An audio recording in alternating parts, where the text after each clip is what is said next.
guys, this is our day 20 here in Malaysia. So wala kaming ginawa maghapon, hindi natulog at kumain. Ngayong gabi, ano oras na dyan? 9 na guys. Magmamakdo kami. Hindi pa namin magmakdo. So, naglalakad lang kami kasi malapit lang dito yung makdo guys. Tatapon muna ng basura, sulat-ulat. Saan pupunta si Isben? Here. Saan? Here. Saan pupunta? Pupunta si nanay. Ito guys yung aming breadwinner. Siya kasi nang may trabaho sa amin dito.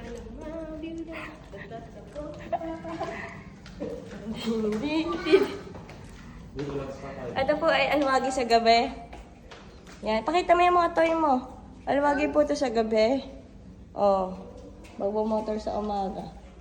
At nandito po si Tado.